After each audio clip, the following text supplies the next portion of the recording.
বরিশাল চালের আড়ত নিয়ন্ত্রণে চলছে ভোক্তা অধিদপ্তরের অভিযান। উৎপাদনে ফিরল পায়রা তাপবিদ্যুৎ কেন্দ্রের দ্বিতীয় ইউনিট। উজিরপুরে যৌতুকের দাবিতে গৃহবধূর উপর দফায় দফায় হামলা। নকশা না মেনে একের পর এক ভবন উঠছে বরিশালে স্কুল ছাত্রী অপহরণ, ধর্ষণে যুবকের যাবজ্জীবন। আজ থেকে স্মার্ট কার্ডে মিলবে টিসিবির পণ্য। ১০০ টাকার রিচার্জে কর ৫৬ টাকা ৩০ পয়সা। এতক্ষণ সংবাদ শিরোনাম শুনছেন, এখন বিস্তারিত। বাজার নিয়ন্ত্রণে বরিশালের চালের আড়তে অভিযান চালিয়েছে জাতীয় ভোক্তা অধিকার সংরক্ষণ অধিদপ্তর। বুধবার ৮ই জানুয়ারি বেলা ১২টায় নগরীর ফরিয়াপট্টি চালের আড়তগুলোতে অভিযান চালানো হয়। অভিযানে কাউকে জরিমানা না করা হলেও ব্যবসায়ীদের সতর্ক করে দেওয়া হয়। প্রায় ২ মাস পর চালু হলো পটুয়াখালীর পায়রা ১৩২০ মেগাওয়াট তাপবিদ্যুৎ কেন্দ্রের দ্বিতীয় ইউনিটের বিদ্যুৎ উৎপাদন। সোমবার ৬ জানুয়ারি রাত ৯:৩০টার দিকে এ ইউনিটটির বিদ্যুৎ উৎপাদন শুরু হয়। পায়রা ১৩২০ মেগাওয়াট তাপবিদ্যুৎ কেন্দ্রের সহকারী ব্যবস্থাপক শাহমনি জিকো বিষয়টি নিশ্চিত করেন।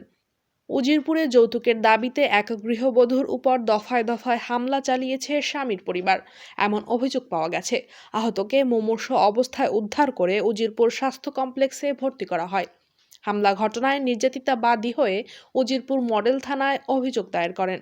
বরিশাল সিটির বিভিন্ন এলাকায় নকশা না মেনে একের পর এক ভবন নির্মাণ করা হচ্ছে। এসব ভবন নির্মাণের ক্ষেত্রে প্রশাসনের পক্ষ থেকে কোনো কার্যকরী ব্যবস্থা গ্রহণ করা হচ্ছে না। সংশ্লিষ্ট কর্তৃপক্ষের দায়িত্বহীনতার কারণে এমন অনিয়মিত ভবন নির্মাণের প্রবণতা বাড়ছে। এর ফলে স্থানীয় বাসিন্দারা বিভিন্ন সমস্যার সম্মুখীন হচ্ছেন। বরিশালে স্কুল ছাত্রীকে অপহরণ ও ধর্ষণের দায়ে যুবকের যাবজ্জীবন কারাদণ্ড দিয়েছেন আদালত।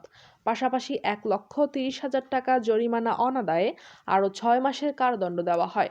মঙ্গলবার বরিশালের নারী ও শিশু নির্যাতন দমন ট্রাইব্যুনালের বিচারক মোহাম্মদ রকিবুল ইসলাম ওই আদেশ দিয়েছেন বলে বেঞ্চ সহকারী মোহাম্মদ আজিবুর রহমান জানিয়েছেন।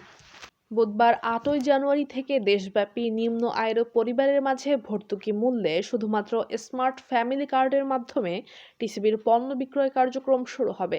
বুধবার সকালে তেজগাঁওয়ের বেগুনবাড়ি দীপিকার মোড়ে বাণিজ্য উপদেষ্টা এই বিক্রয় কার্যক্রম উদ্বোধন করেন। মঙ্গলবার ৭ই জানুয়ারি ট্রেডিং কর্পোরেশন অব বাংলাদেশ টিসিবির তথ্য কর্মকর্তা হুমায়ুন কবির স্বাক্ষরিত এক সংবাদ বিজ্ঞপ্তিতে এ তথ্য জানানো হয়েছে। মোবাইলে কল রেট ও ইন্টারনেট প্যাকেজের দাম যেখানে কমিয়ে আনার দাবি দীর্ঘদিনের, সেখানে আবারও বাড়তে যাচ্ছে গ্রাহকের খরচ। মুঠোফোন গ্রাহকদের সেবার উপর আরও শতাংশ অতিরিক্ত সম্পূরক কর আরোপ করতে যাচ্ছে বর্তমান সরকার। শিগগিরই এ নিয়ে জারি করা হতে পারে নতুন প্রজ্ঞাপন।